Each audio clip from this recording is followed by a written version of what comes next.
इसीलिए आज छत्रपति शिवाजी महाराज जी का जो हम राज्याभिषेक दिवस मना रहे हैं, ये हमें रास्ता दिखा रहा है कि किस तरीके से पंथ निरपेक्ष होकर के, सबको साथ लेकर के, सबका सहयोग लेकर के, एक दूसरे का सम्मान करके, एक दूसरे के प्रति व्यवहार अच्छा रख करके कैसे हम समाज को और अपने राष्ट्र को कैसे मजबूत कर सकते हैं। इसीलिए हम सब ने मिलकर के आज संकल्प लिया है कि उनके रास्ता दिखाए हुए रास्ते पर चलने का काम करेंगे।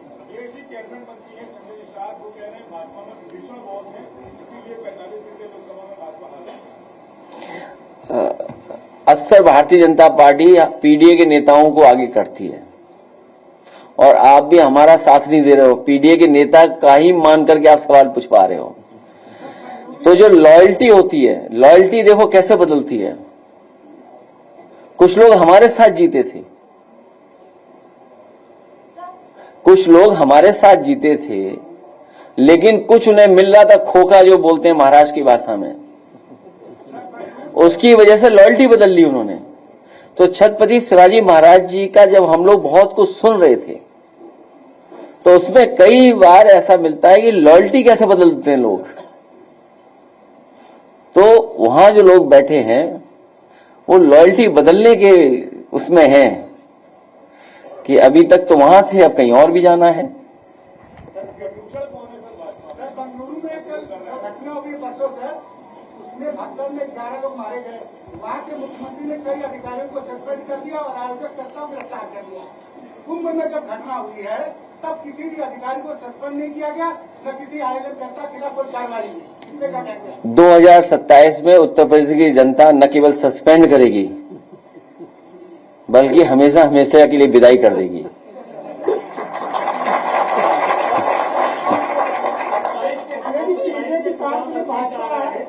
ये जो हिंदुत्व का चक्रव्यूह रचा गया है, ये पीडीए कैसे तोड़ेगा इस चक्रव्यूह? क्या चीज?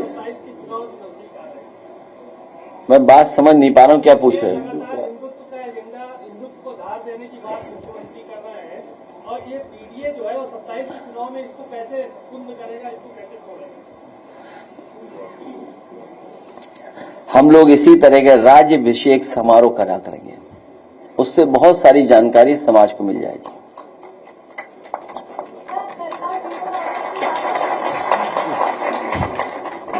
सरकार जीरो टॉलरेंस की बात कर रही है और अभी कल ही एक 3 साल की बच्ची के साथ रेप हुआ है, तो ये अपराध कैसे?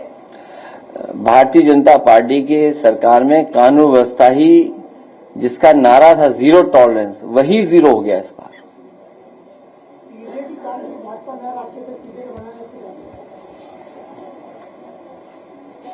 आत्मा कैसे बदलोगे?